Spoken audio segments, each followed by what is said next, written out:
Welcome in, fans, to the Two Line Pass podcast Fanley Cup series. We have another exciting episode. I'm Randon. Here with me, as always, Dustin, and we continue this series with a phenomenal duos interview, a couples interview. Two incredible guests here with us today. We have Utah Hockey Mom and Johnny B. Hockey. John, Kelly, thanks so much for joining us. These two, if you have not followed their journey, have had an incredible season, attending home games, attending road games, doing community events, and being genuinely good people. Johnny, Kelly, welcome so much to the podcast, and thanks so much for joining us. Oh, thank you so much for having us. Yeah, we're excited. This should be fun. Well, we're just going to go through a few just general questions, and then we'll do our rapid fire at the end of the episode. But for those who don't know you guys, why don't you give us a little introduction, kind of your background, if you had been involved in hockey before, and kind of what led up to the first season of the Utah Hockey Club for Johnny and Kelly. Good, babe. Well, for us, we've been involved in hockey for years. Our oldest son, Landon, he woke up one morning around 11 or 12 years old and just came downstairs and said, "Hey, I think I'm gonna play hockey," and had never stepped foot on the ice. I don't even think we had gone to open skate before, but we were just really excited. He wanted to do something, so we said, sure, we'll figure it out. We had no idea what equipment he would need or what to do, but I had him signed up for a Learn to Skate, and within 3 weeks he was on a team.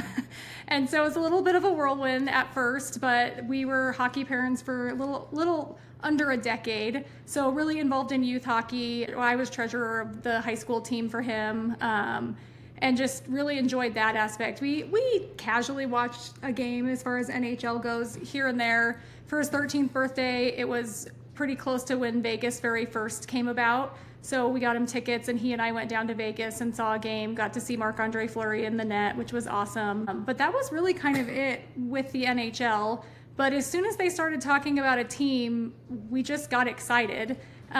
He decided to serve a mission kind of at the last minute. He was registered for college, planning on trying to walk on to the Utah State hockey team. And just same thing, came downstairs one day and said, "I'm going to serve this mission." And it was about the same time the team got announced. So he's like, "You guys got to get tickets. Like, that way you'll have them when I come back." And of course, being a sucker of a mom who was brokenhearted that her son was leaving, I was like, okay, we're going to get tickets. And so we went down to the Delta Center together. We sat in all these different seats. We picked out our seats together. We pissed this one off a little bit because he wanted to do a half season, and we made an executive decision to do the full season. And we soaked up everything we could with him before he left. You guys went to the Delta Center for the Yeah, we did the draft party together. It was a great experience. Excuse me, I served an LDS mission in Vancouver. So I'm from Northern California, so my exposure to hockey is nothing. So we didn't have high school team or anything like that. And so my first exposure to hockey was in Canada, which is that is life. So I describe it to people back home of, do you know how we are about football? Like, our high school football teams, our college football teams, our professional teams. That's how Canadians are about hockey. And we had flag football and we had soccer, in Northern California, then tackle football. And you hear the Canadians talk about hockey in the same, like, that is just as important as football is, to the Americans, I guess. It was, I believe it was Michael Carcone who went to a Utah football game, I believe. Yeah, he was there. And they brought him, with tuna, and he was there, and he was like, "Yeah, it's the first game I ever went to. Like, I, didn't watch growing up. I'd never seen a game live." If you've never been to Canada or known the people and that culture, it just seems like such a foreign thing to say. Like, I knew nothing about football and all I knew about hockey, but that truly is, even though they're our very close neighbor to the north, once you cross that border, it's just a completely different culture when it comes to sports. But, I've been home for my mission for 19 plus years. I didn't, we would watch a Canucks game here and there. Landon went to a Kings, one of the, like, that's preseason. I know, the Frozen Fury or whatever.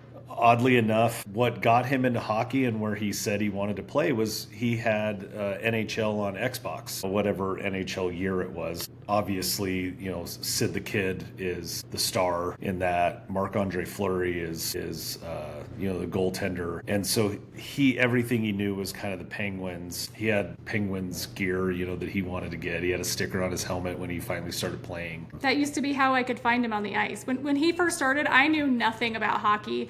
I had a friend, thankfully, from Calgary. I think she spent an entire first season teaching me what icing was and offside. And by the end of the first season, I could only reliably spot icing, which is why it's really funny to me, all of the knowledge that I've gained this year, because it took me so long just to get that one thing. And now I can spout stats with the best of them. And, when he started Twitter for sports, I was not necessarily the nicest wife about it, and I was like, this doesn't even affect our life, what are you doing? And now it absolutely affects our life. It kind of controls our life, but it's been super fun. I was really worried with Landon leaving that it would really sort of test our family bounds, and they're only supposed to call you once a week, and I was just not going to put up with that. I was like, this is not going to work for me, this is my kid. And so I started live texting him the games when we would go, or whether we were at home, and he started texting back. And so it's just been this really neat way for us to connect with him while he's gone, and I think it's been good for him. He's in Seattle, but he's speaking Korean, and I think it's really good for him to have something a little bit more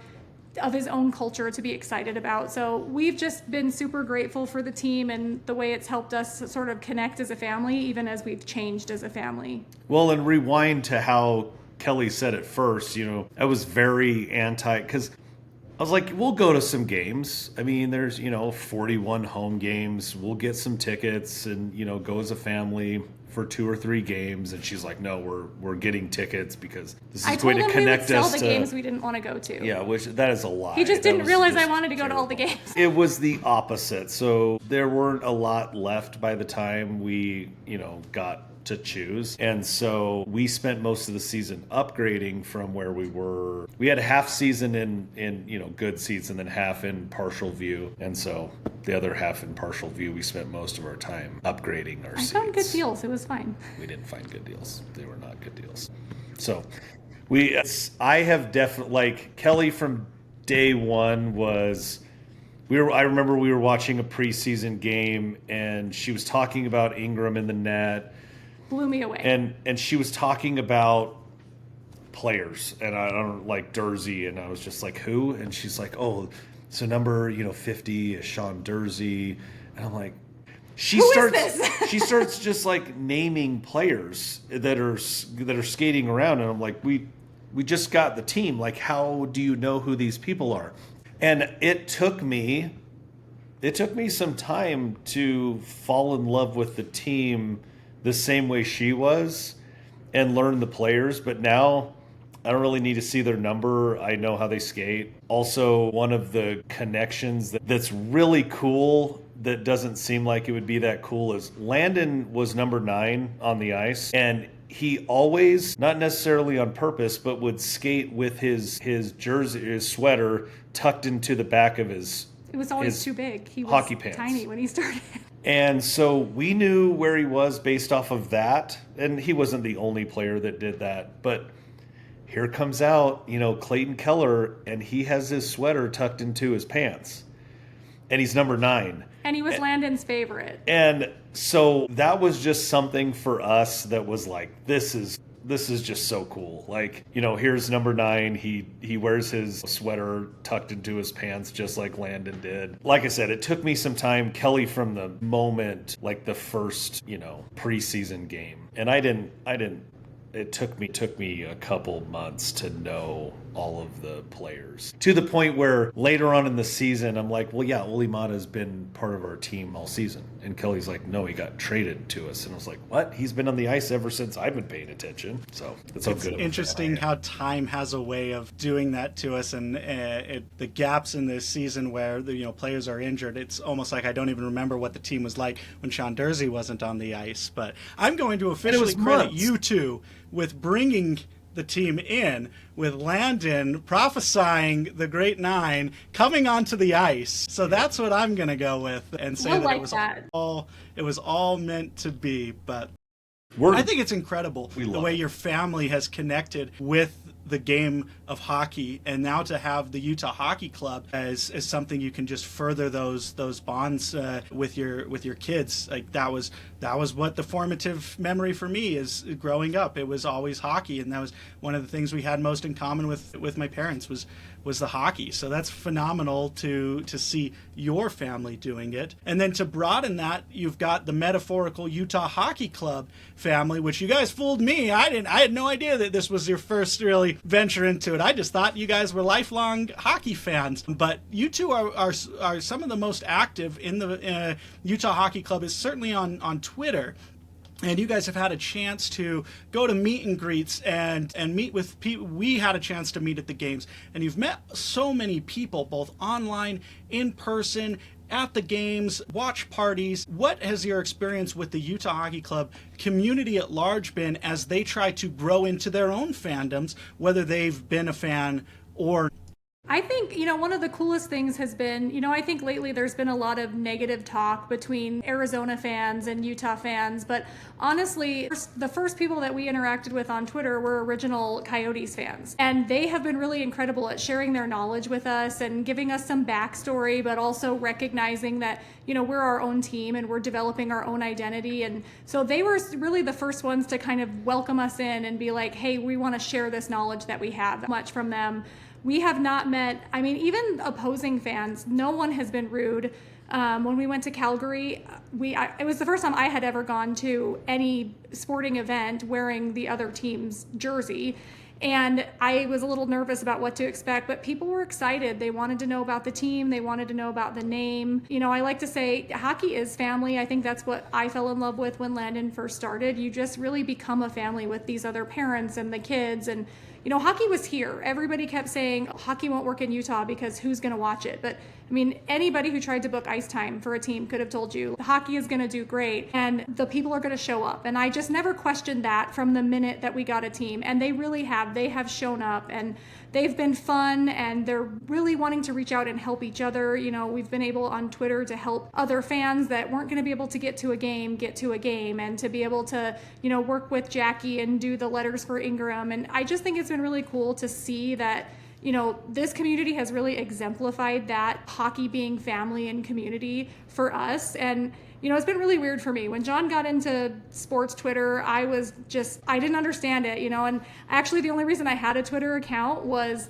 he was like, well, you can get involved too, and then you'll like it. And I could not follow it. I couldn't figure it out, and I gave up. But it has shocked me how much fun it is. I definitely have to regulate how much time I pick up my phone because the people are just great. Everybody's got their own unique thing that they bring to the game and they bring to the community, but nobody's looking to be over top of anybody else or rain on anyone's parade. Everyone really overwhelmingly has been fantastic. I think I've been really surprised how little negativity that I've received, especially as I tweet more often. It's Utah, and I say this over and over again, the Utah Hockey Club as a family of fans is unique because you have a significant amount of people who have been interested in the sport of hockey, have watched it, somewhat, passively. Maybe they just get into it in the playoffs or they're an Avs fan because they're kind of close or Vegas.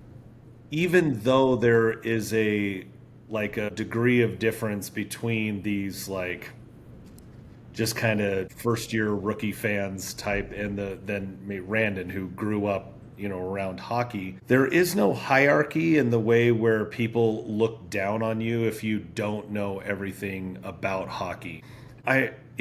When we were in Calgary, there were some just, crazy Calgary fans that were, behind us, but just also super nice because at intermissions we would talk and I just asked them questions like, who's your biggest rival? What's your, who do you see as your biggest rival? Because they had just played the Canucks and they're, both teams had the box full, during some big brawl. And instead of being like, I can't believe you don't know about this, it's like, oh, let me tell you, let me talk to you about this.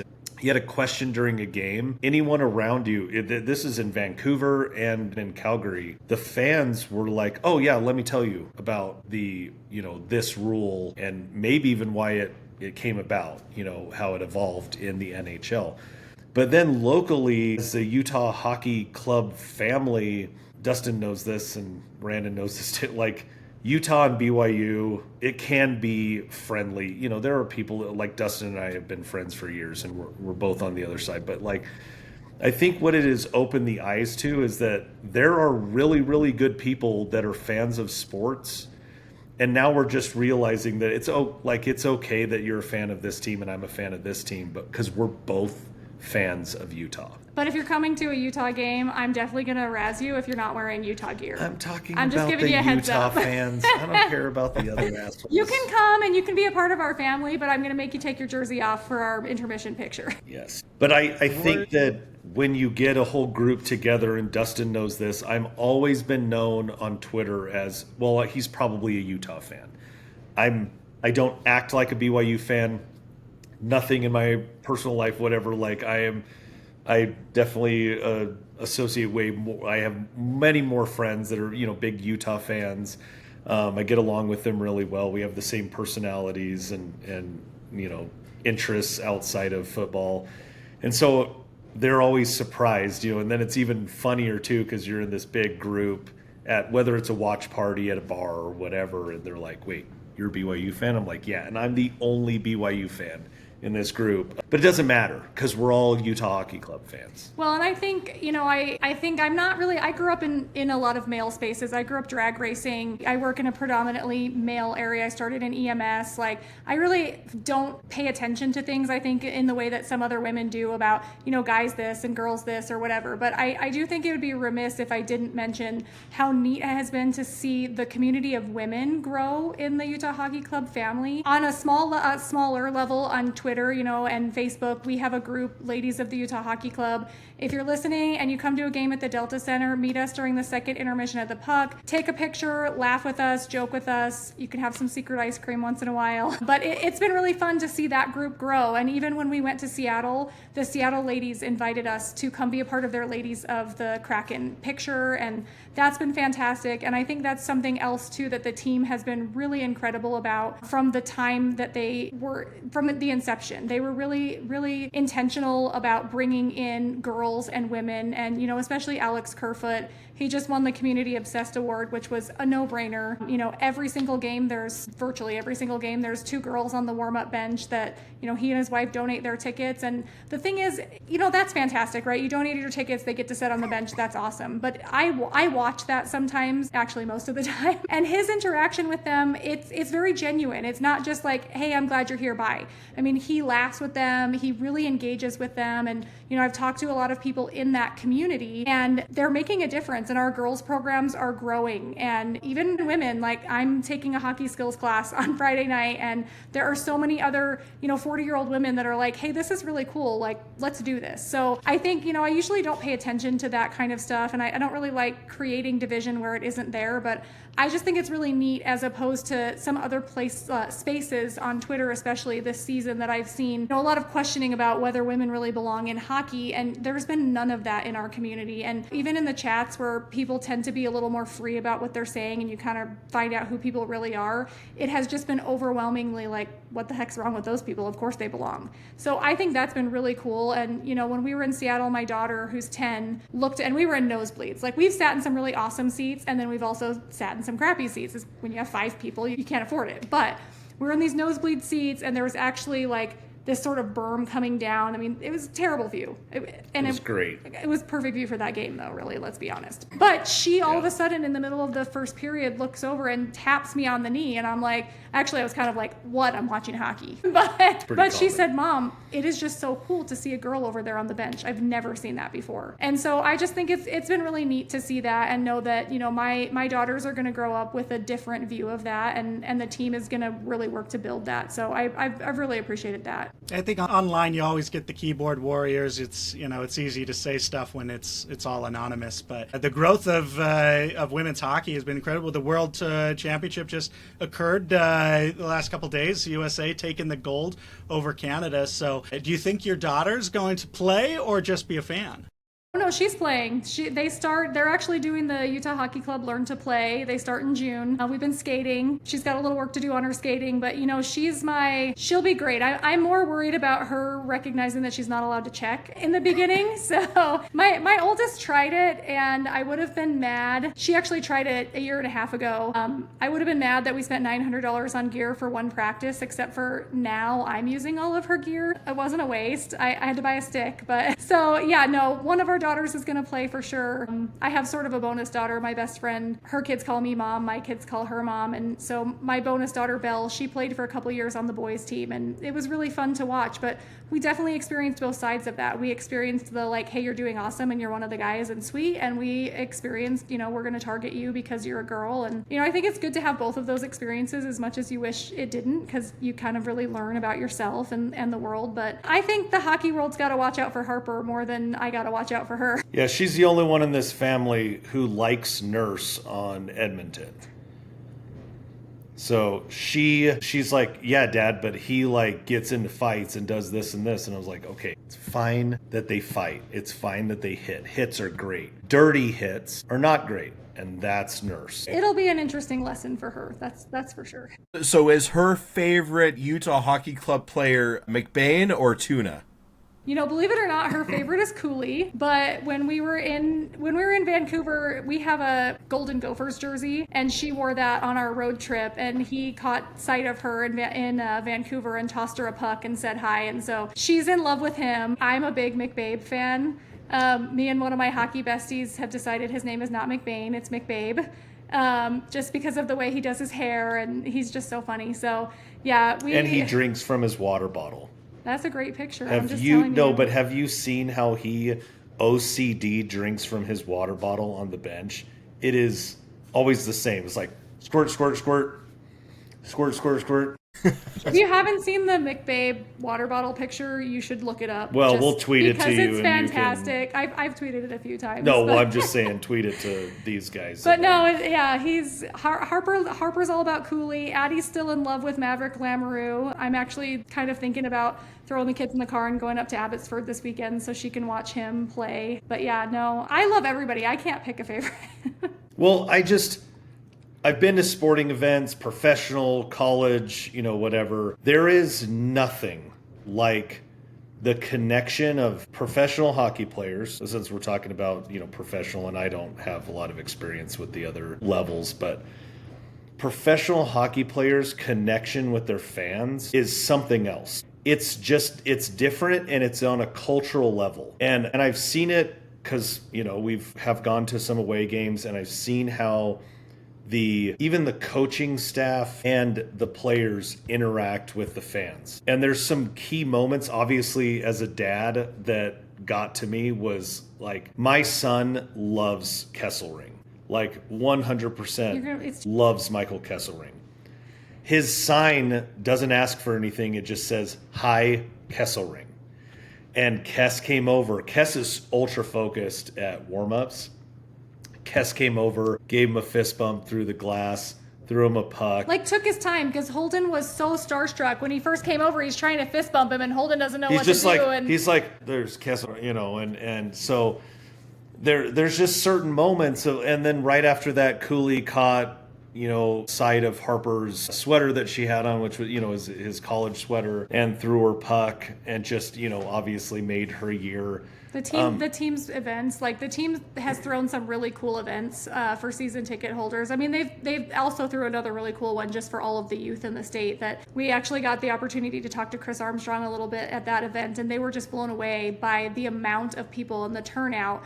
But I mean, just watching these players play street hockey with your kids, and I'm a 40-year-old mom. Most of these players, I think of them just as my little boys. They're my little ducklings, and I want to keep them all together. And they could be my sons. I joke about McBabe being handsome, but they're my little kids. But they really became kids again. They're out there playing street hockey, and they are playing. They're not letting these kids win, but they're laughing, and they're genuinely enjoying it. And as a mom, what else can you ask for, and as role models for your kids? And it's just been really neat. I think that's a unique culture too, even within the NHL, that Utah has fostered. But the players don't just show up to these events and just sit there and, thank you, I will sign something for you. Because we've all been in those situations and we've met varying degrees of either professional athletes or whatever. And it's just a very a robotic, they're just going through the motions type situation. But every single player that we have had an interaction with has genuinely been taking their time to influence these kids' lives. I don't care how you interact with me. I'm a 42-year-old dude. But the way that they give their time to these kids is amazing. It is just, and like I said, I think it's a cultural thing, because you'll see videos of other professional teams and the players at warm-ups. Was it Marchessault that was at he's now with the Preds? Yeah. He was at that, the last game of the season at the Delta Center, and there was a fan of his from, when he was with the Vegas Knights, and she had his sweater, and he took time during warm-ups, threw it to him, he went over to the bench, he signed it, threw it back to her. It's just a different atmosphere completely of how they embrace the fan base. And my experience is limited. The way that they have reacted to the Utah fan base and the way that they have accepted us and the state, you're not going to get a better fan base than the people that are in the state of Utah. Seriously. Very family oriented, obviously, but it's a smaller market. You're not in a city with 10 million people. The whole state is 3 million. So people have just absolutely loved all the genuine reactions of these players adopting us as much as we're adopting them. Absolutely. They're creating lifelong fans is what they're doing. Those Absolutely. Unique moments is something that they'll take forever, and it creates the type of fan that will eventually grow up and start a podcast when their state gets a team. So it's so cool to see that you guys have firsthand experience with that as well. And there's a lot of the conversation leading up to the season, right, of course, is how is hockey going to do in Utah? How's the team going to respond to Utah? And the answer, obviously, based on all the player exits, it's been a 100% success. This season from start to finish has been incredible. And you guys, more than most, have experienced a lot of it from start to finish. But I'm going to put you on the spot here. You can only pick one moment. What is your one most favorite moment from the season, whether it's game, the events, whatever? Just your one single favorite moment from the season. That's kind of a mean question. Loved it. Just one single moment is when we were in Vancouver and the players interacted with my kids, which are the ones I just explained. If you're talking about something that I had a lot of great moments. I was a Canucks fan because of living in Vancouver and everything, and beating Vancouver in overtime, and watching Sergei celebrate was amazing, but nothing as a parent watching. It was more meaningful because he had wanted to meet him all these times, and we had been to, I think, 3 events that was possible, and they kind of rotate the players. Kept moving Mike out of the way. Poor Holden just kept getting almost to the front of the line and just being at the wrong end of it, and so it just had been building all season, and so it was really neat to see that. But I mean, picking one is just so hard. I think, we didn't get to take all 5 of us to games too often, the 5 of us that are here, but the game that we were able to take all 5 of us, and it happened to be a P day, and so we could FaceTime with Landon at the same time, that was a pretty cool moment as a mom, and I'm really looking forward to, not next season, but the season afterwards when all 6 of us can go.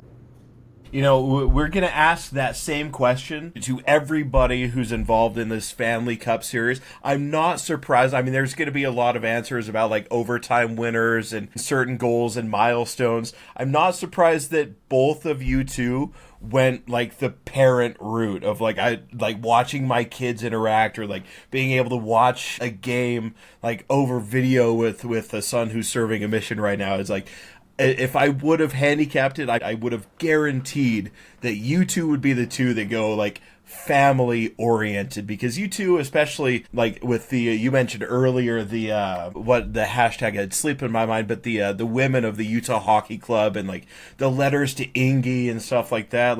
You talked about sports Twitter and that, and a lot of it, and I'm part of this. A lot of it can be very bantering back and forth, but this seems to be the one like avenue, the one sport where it's all like group and family oriented, and especially you mentioned the letters to Ingy, all the fan letters and support that we gave to Connor Ingram that you were involved in. Tell us, like, what was that whole process like, being involved with that and setting that all up? Yeah, I mean, honestly, I played a very small role in that. I want to make sure all the credit for starting that goes to Jackie. Nacho Likes Puck is her Twitter handle if you're looking to follow her. She's really an incredible person. And she just really saw this need and wanted to bring attention that, you know, this is a cool thing. And I really connected with that. I just thought that it was so important what he was doing. You know, he could have come out and said anything or not said anything and just said, I'm out. But, you know, I'm sure it wasn't easy to come out and say, you know, I'm struggling. My mom passed away. I have, you know, all of these issues that I've already had, and I'm struggling, and I'm going to take care of it. And I think, you know, we've talked all about what a good example this sport sets for our kids. And for me, I just really connected with that. I think it's really incredible that our kids can see that these role models can admit, hey, like, this is really hard. I have all these things going for me, but I still have hard things, and I'm going to need help. So I had actually just reached out to Jackie on Twitter and just said, hey, I would love to do anything you need. If you just need someone to pick letters up or help sort stuff, or I own a laser engraving business. If you need something, you know, engraved, you know, just let me know. I don't want to step on your toes if you don't want help, but just heads up. And actually, it really opened a good friendship for her and I. We've become really close. And so she really planned all of that. But we were able to go to a game. The girls came with me, and Holden was there too. Actually, I think you were out of town. So the four of us bought tickets together. Girls are holding signs, and Holden's, you know, yelling at people, come write your letter. And I was just so appreciative that my kids could witness that. And the number of people that came up that were so grateful that we were giving them this opportunity to allow them to share their support and also their thanks. And I was really impressed too with the number of men who came and who shared stories of their own struggles and feeling like they couldn't open up about those things. So it was just really cool. The only part I don't want to do again is the box. I won't tell you how many curse words and how long it took me to clean up the glass that I kicked my foot through a couple times to get it perfect. But the rest of it I would do in a heartbeat. But really, you know, all the credit goes to Jackie for that. But our whole big group that we're really close to on Twitter, everybody got involved. Piper made bracelets to hand out to people, and Ashley brought supplies, and, you know, everybody really had a hand in what can we do. And I just think it was really neat to see that, especially for something that traditionally has been really kind of taboo, especially in sports. And so I will forever be grateful to Jackie for coming up with that idea, and also to Connor Ingram for being brave enough to say, you know what, here's where I'm at, and that's okay. You know, I started my career as a nurse in the ER, and we see a ton of psych patients. And, you know, I think the services available in this country aren't awesome. And part of that is because we have never really looked at it as real and valid and necessary. And so for him to take that first step, I'm just really grateful. It was really incredible to see that whole community come together that way. Yeah, there was just a college football player, or at least, you know, I don't know if he was currently on a team or whatever, who took his own life just a couple weeks ago. You know, it was all over Twitter and social media. And no one wants to see that again. Like, we don't want to see any of those things. And we understand that there's all these other circumstances, you know, come in with CTE and whatever. But if athletes and friends and brothers and sisters and parents aren't comfortable enough to be able to come out and say, you know, I need help. Like, I struggle with this. Even 15, 20 years ago, people were openly mocked if they, you know, it was any kind of mental illness, like saying that you need help, or you have a struggle, or you know, to reach out. And so they just kept it all inside, and then it was just too much, and they ended it, and it's awful. So having somebody who's just like at the peak of his game, right? Like, here's a professional athlete, top 0.001% of all that, you know, participate in that game, get to his level, and he's like, I can't do this right now because of these other instances. And instead of or fans coming on being like, oh my goodness, you know, you play a game or you do this, you had the opposite. You had the players, his teammates, you had the coaches, and you had all the fans that were just, no, we are behind you 100%. Whatever you need, we'll be here. We're here right now, and we'll be here when you get back. And if you are one of the like 0.1% of negative Ingram fans in terms of his game, I would invite you to please go back and watch the 2 preseason games and the first 3 games of the season. And then if you can still come back and tell me that with a straight face, I will probably punch you in the throat. But anyways, I just thought it was just a really amazing show of support from the ground level up. What, I don't know if we watched Ted Lasso, and Ted Lasso talks in that episode where he says, you know what, we do care. It's not that we don't care, we do care. We care a lot because we care about you and we care about what you're going through. So it's not that we don't care, meaning that we're not going to make a big deal about this. We do care and we have your back 100%. We're not just going to leave you by yourself to let you figure it out. So just that whole, like I said, the family of the state of Utah, the fans, the people supporting has just been amazing. I think, too, the one thing I think Jackie would be bummed if I didn't mention, and that was so important to her, was that, this was a grassroots effort by the fans. This was, the team came and took pictures and, put it on the Jumbotron, and the news reporters came and were incredible to get the words out. We have such an incredible, we're so lucky with our media team. When we went to Seattle, the number of people who came up to us, and the first thing they wanted to say was, I really hope you're appreciating Nick Olczyk because we really miss him. Like, we were so lucky. And so we were so grateful that they came to spread the words. But, this was a grassroots effort that was started by the fans and continued by the fans and completely supported by the fans. And I think that really speaks to your earlier question about this family community that's been created through Twitter and Facebook and at the Delta Center and through text messaging and all of that. This was all done by fans. And so I think it would be remiss not to point that out. You as fans, sometimes you think, we can't really do that much. But we really do have the power as a club or family to do things that impact people. We absolutely appreciate your efforts there, and it was a phenomenal project and excellent cause, and the messages that you shared, absolutely necessary in this day and age. So fantastic work there. Now, you mentioned the Seattle fans being mad that we took Nick Olczyk. You have had the experience of visiting multiple arenas, multiple cities, interacted with multiple fan bases. So I'm going to put you on the spot once again and make you pick. What is your favorite arena that you visited outside the Delta Center? What's the favorite city outside of hockey, just the city itself? And then what's the best fan base that you've encountered so far in your travels? I'm going to go out and say, first of all, this one's easier. I was about to say the F word, but I am partial to Vancouver, the city, right? I lived there.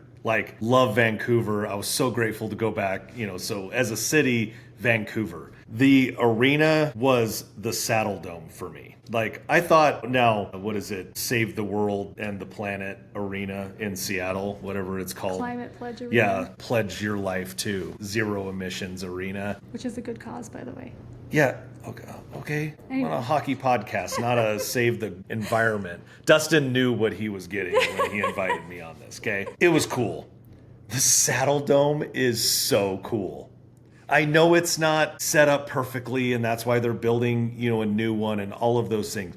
The environment of it, because everybody was close together, it was just the sea of red.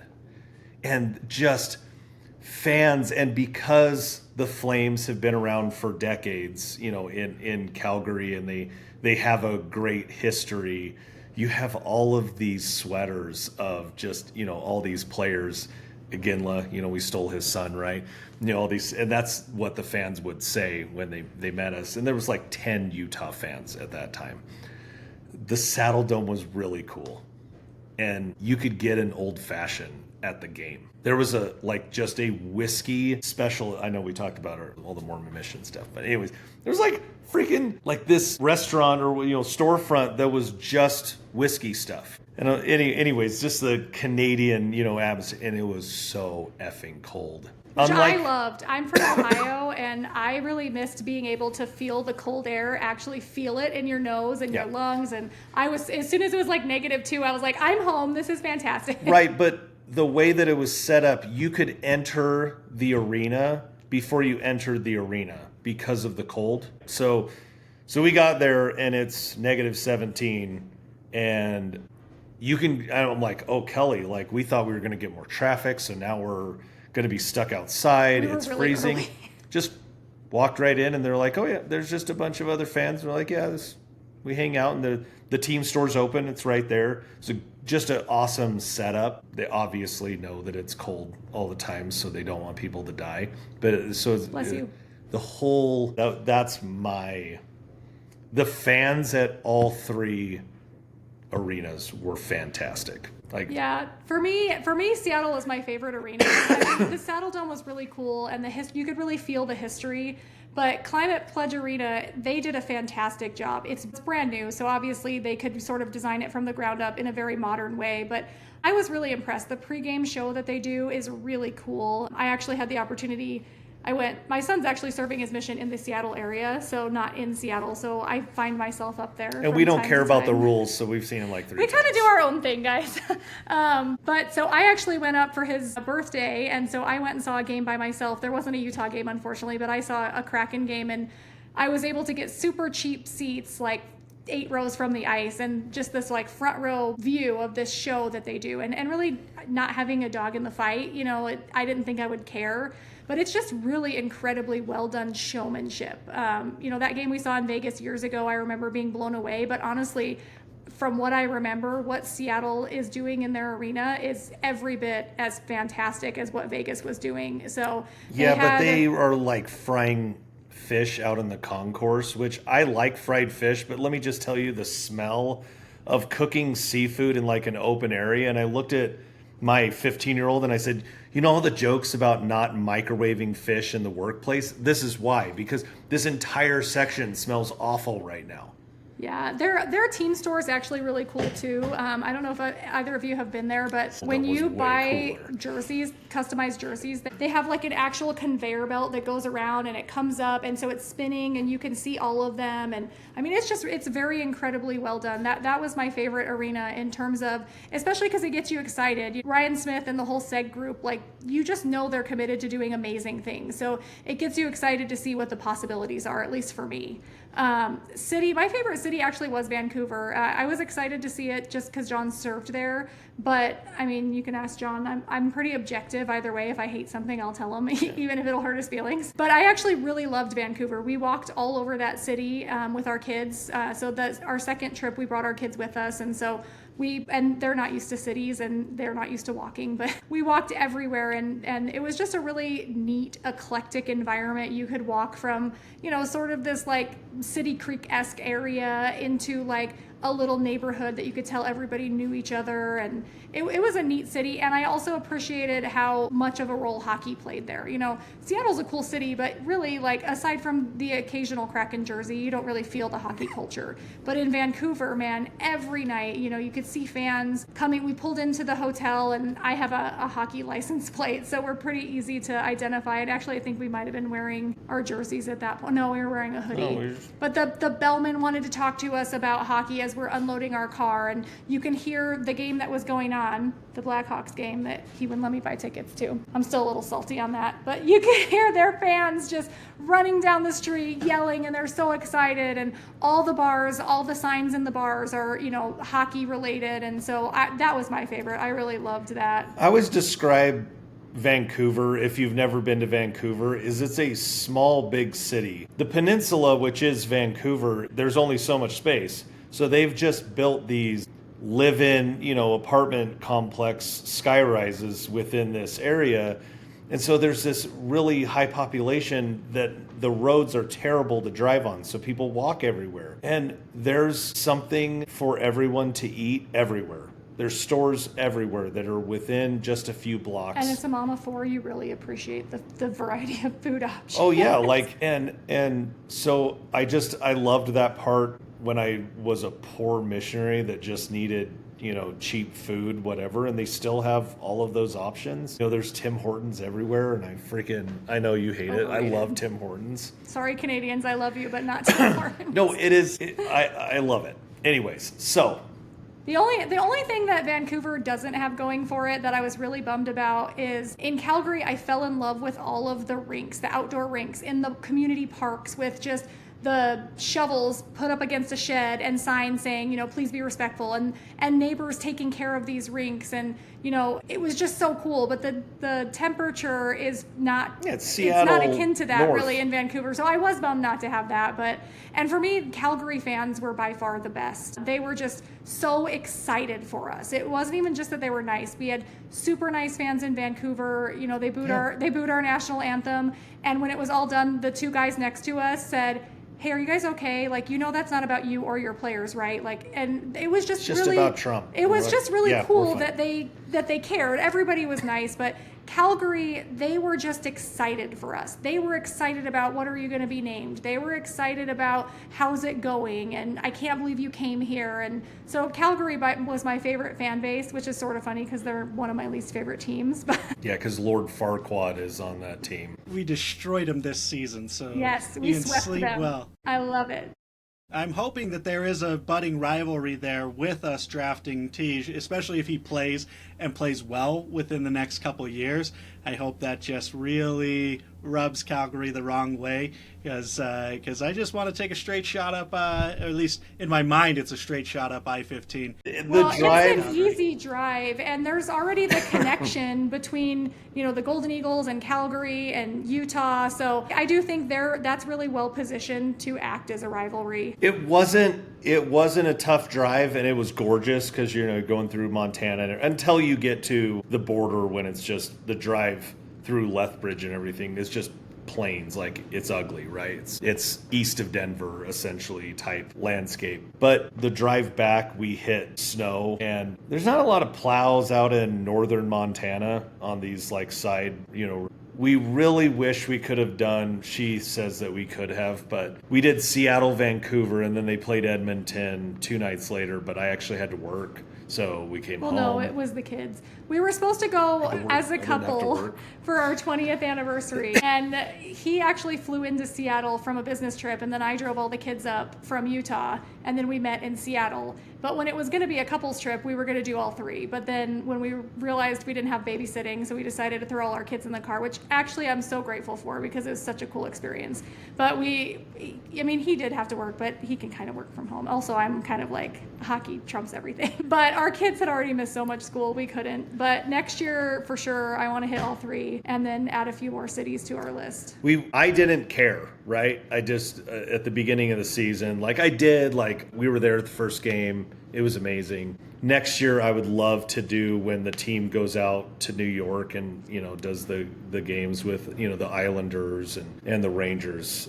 We would really like to do. And the Sabres and the Devils. Did we do that all in one trip? Nah, we'll have to wait to see what the schedule is. Are you going to bucket list, go to every visiting arena? That's my bucket list. I don't know if I'll ever achieve it. I'm making a jacket. That's the goal. Out of a jersey, and we're getting pins and patches at each one, and so we'll have a cool memory. So once again, I didn't get obsessed until like later on in the season as much as her. But so my work's headquarters is out in Naples, Florida, which is like an hour and a half from Fort Lauderdale, where it's actually like an hour and 45 minutes from Tampa. So she's going to be unhappy if I go to a game without her. So do it. Bring the kids and go for together. Work. Sometimes you just got to do it. It's like a work trip, and especially if they've got some tickets there, you can't say no, because then you're a bad employee. So you're really doing your duty to the company. So, and I mean, that's just honest hard work. Dinners and you bring home cheesecake. Like, if you go to a work hockey game, you have to bring me a ticket. What am I bringing home, Matt Kachuk? That would be okay too.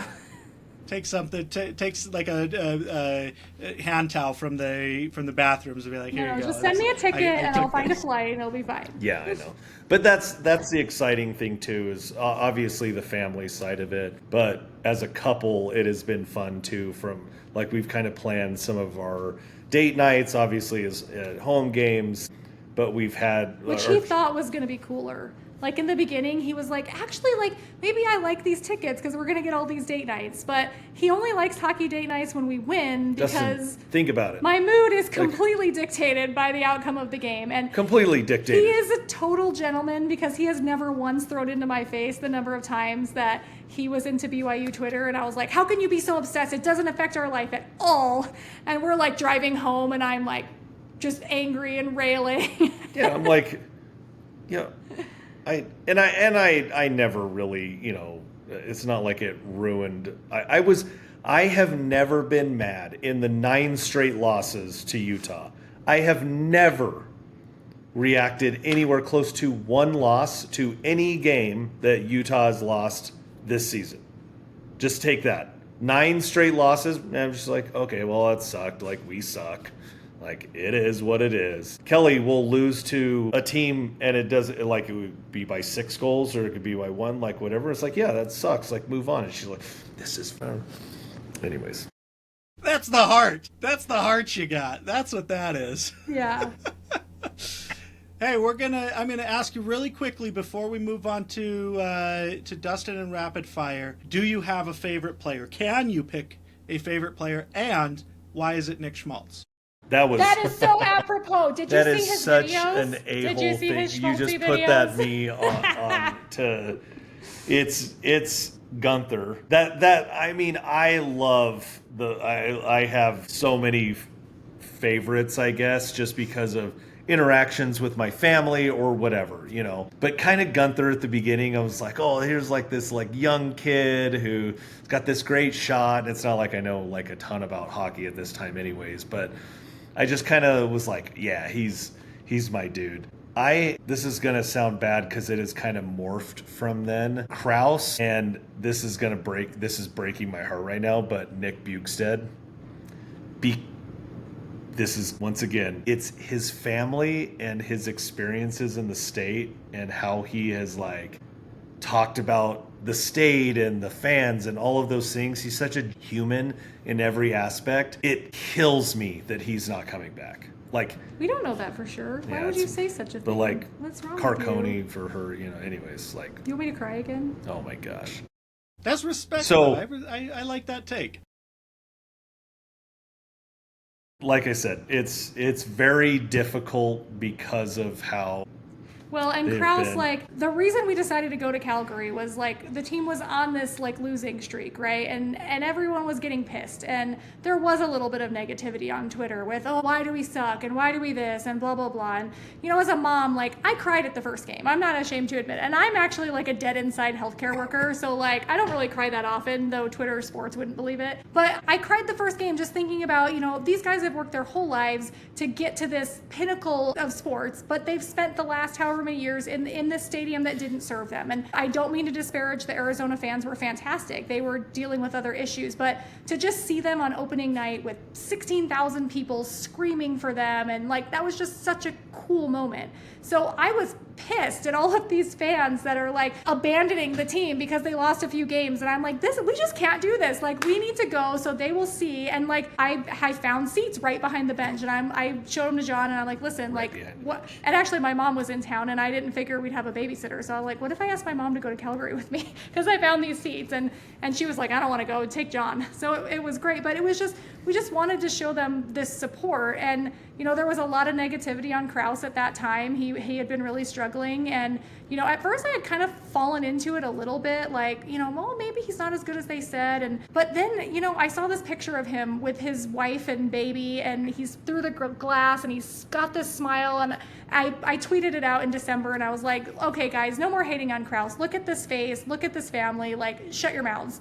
And so I just was pulling for him so much, and for that to be the game where he got his 2 back-to-back, like, third period goals, yeah, where like, they like, I don't remember what he period, was on but hat, and I was wearing my Sway hat, my Sway Utah hockey, and I looked at her and I was like, am I going to lose my favorite hat if Kraus gets a freaking hat trick here on the road? Like, I was like, but yes, I'm going to. And it was just so cool because obviously we won. It was like this redemption game. And even on social media, Kraus after that game was redeemed. People were like, that's right. Like, he did this, this, and this. They, just had some cool moments, saying hi to the players, because we were right behind the bench and like right next to, the tunnel, and just being able to like, it was wave just at the cool coaches to let them know that people supported them. But I could never pick one player. I like to think of myself as the mom that's like championing all of my kids, and I'm so proud of all of them. So whichever one is getting the most flack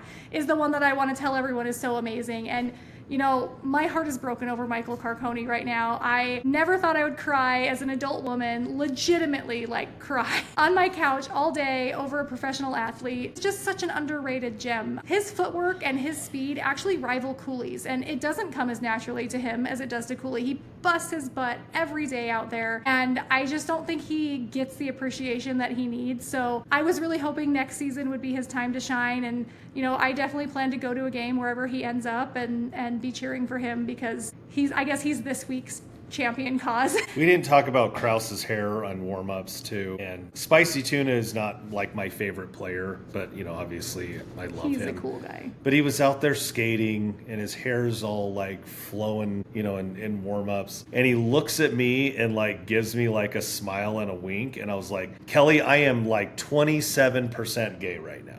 Right now I am 27% gay. I told him as long as it stays under 50%, we're fine. It has to, 49% is your limit. I was like, well, right now, I'm just telling you, I just had a moment with Liam. Anyways, I need to look away before it, skyrockets. He's got that Viking hair, and you just... Krause's hair. How can you not fall for him? My 8-year-old calls him the hockey Viking. Yeah. So as you can tell, we love the players. And Schmaltz took months. It's not his productivity that's, some of the turnovers and everything, piss me off. But it's dude, just smile. Just smile.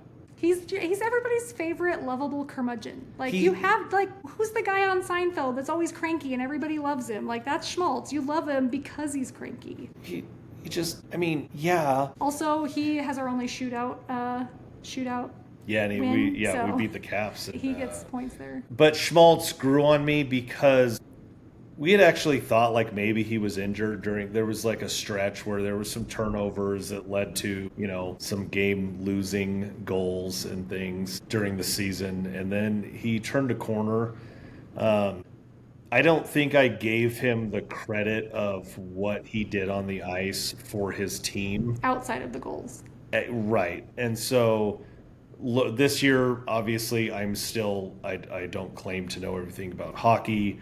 I've started to learn and appreciate the other aspects of a game, and each shift, what a player does and doesn't do outside of maybe an assist or a goal, right? That plus minus side of the stat sheet. One of the first player that Kelly turned me on, where I was couldn't stand this, and then now I love him and defend him to the death, is Ian Cole, because I'm what does he do out there? I don't even understand why we're defending this guy. And she goes, he blocks so many shots every game, so many shots. He lays his entire body out for shots. So I'm oh, okay. So the next game I watched Cole and how he was around defending. And I was well, what he brings to the team is amazing. Well, then we go to Calgary, and I watched how he interacted with the team on the bench, just how he interacted with the team.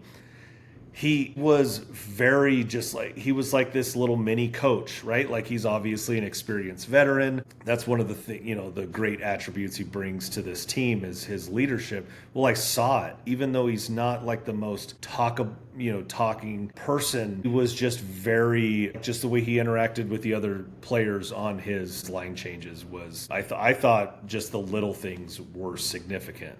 I think that's the biggest thing I've taken away this season is learning the nuance of the game. So I can, like I said, there's not a lot of hierarchy, and I know the game better than you or whatever, but I usually can tell when I'm talking to another fan or just a person out on the street if they are truly a fan of the game or if they're just watching the game based on what they're telling me they like or don't like about a player. Because I think at the beginning of the season, I didn't appreciate that. In fact, Landon's favorite player is Keller, and I was definitely guilty of calling him overrated at the beginning of the season. But you watch outside of goals, outside of that, the nuance and the plays that he makes happen and his hockey IQ and what he can see, it's incredible. I mean, and I did tag him in a tweet saying, I will never call you that again. You're amazing. But no, yeah, I think the nuance of the game makes a huge difference. And, if you're just starting out, it's fine. Like I said, it took me a whole season to learn what icing is. fans, but as you start to pick that up, you're just going to love the players even more because you just really see what they can do. I think my crowning achievement all season was finally getting Harper, who for some reason my 10-year-old took a dislike to Olimata, who's one of my favorites. It took me like months, and I got it on video and I tweeted it out, her saying, okay, he's actually really good, I like him. And that was maybe the best thing I did all season. Just understanding it's not scoring with Olimata, but that guy is, anyways, I could go on forever with that stuff. Gretzky said on a TNT, and this was an Oilers game that I was watching that Gretzky was on, the TNT Hockey Night panel. And he was talking about, obviously McDavid, and how great he was. But he said the way to see if somebody's like great hockey players, the difference is not where they are when the puck is with them. It's what they are doing when the puck is not.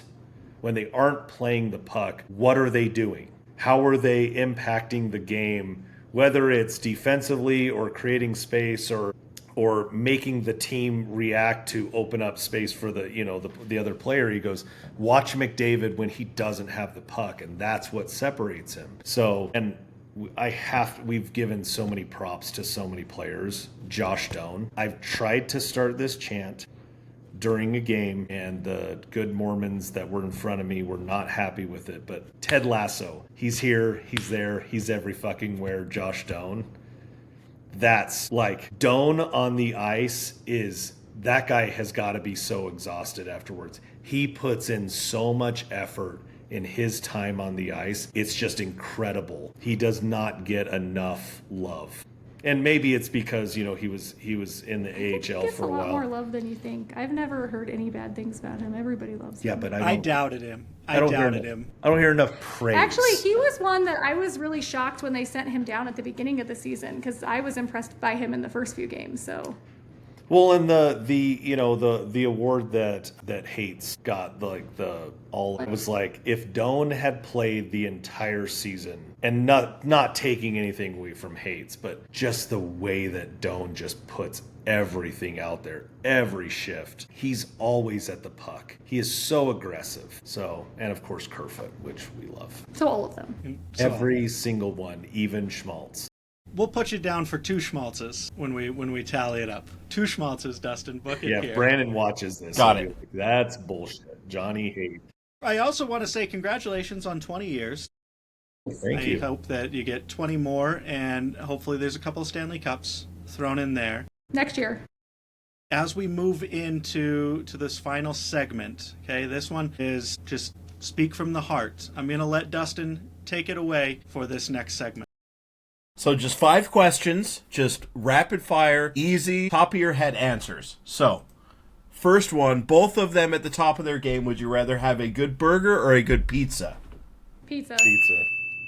Would you, all things considered, like BYU or Utah?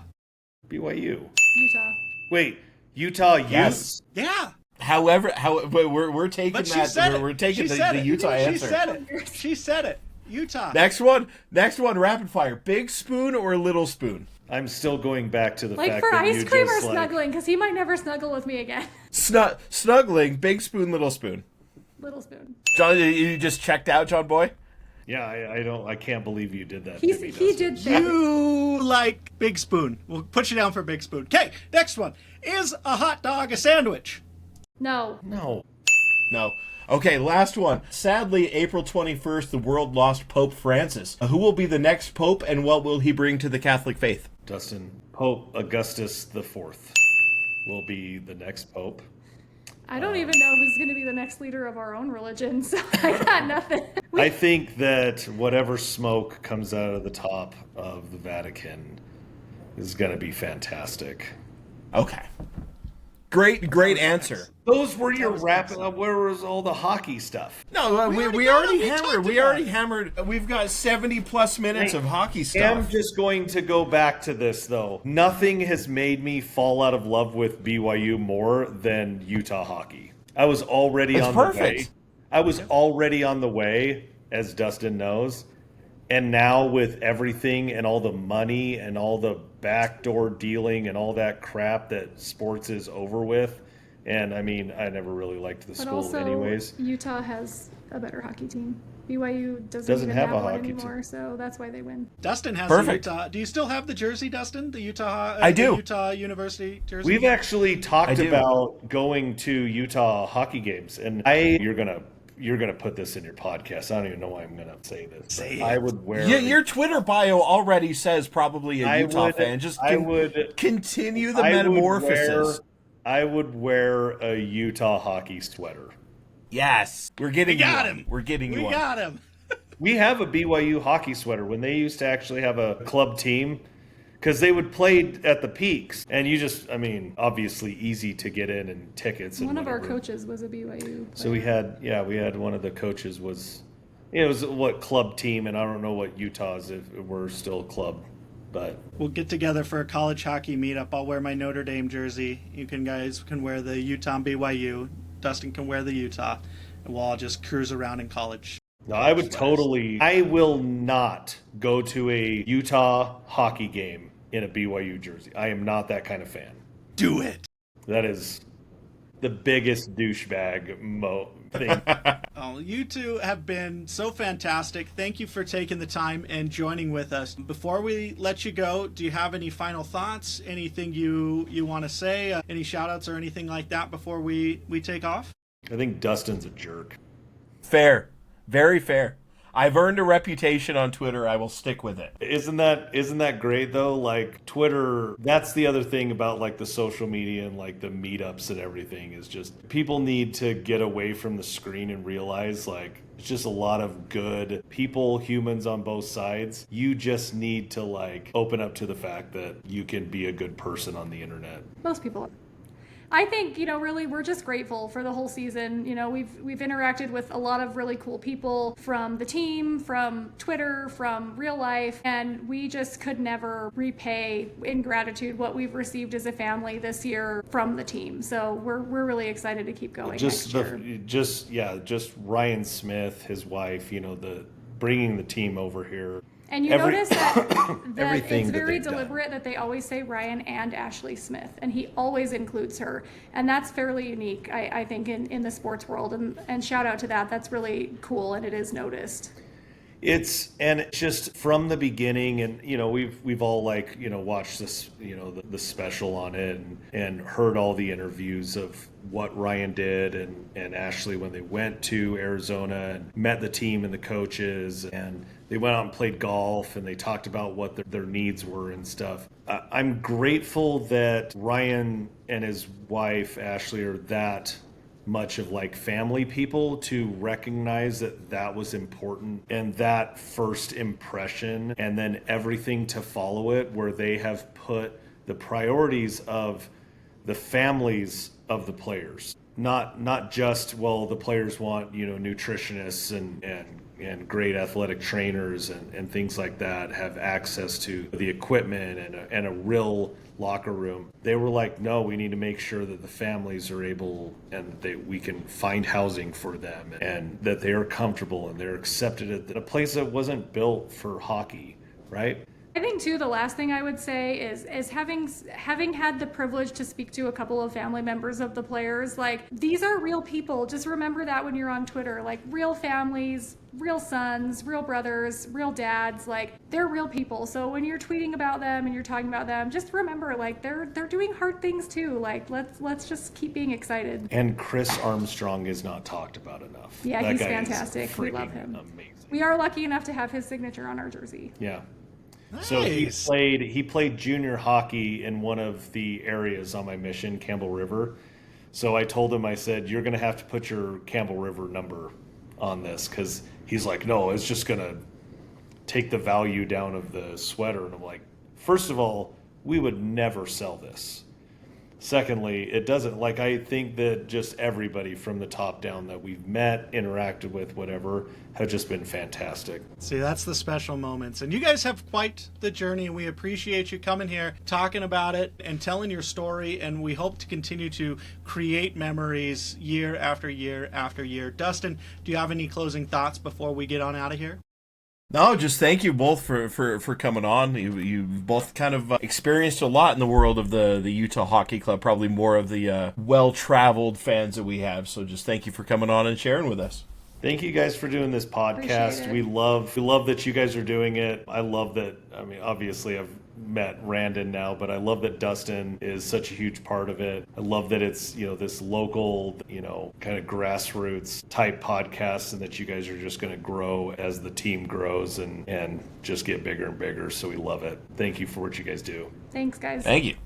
Thank you guys for listening. Thanks everyone else for listening to the Fanley Cup series. More interviews to come, and then the voting for the Fanley Cup itself will occur after all the interviews are conducted. Jonathan, Kelly, thank you so much for joining us. We really appreciate it. Dustin, thank you so much for your time. And everybody out there, have a good night.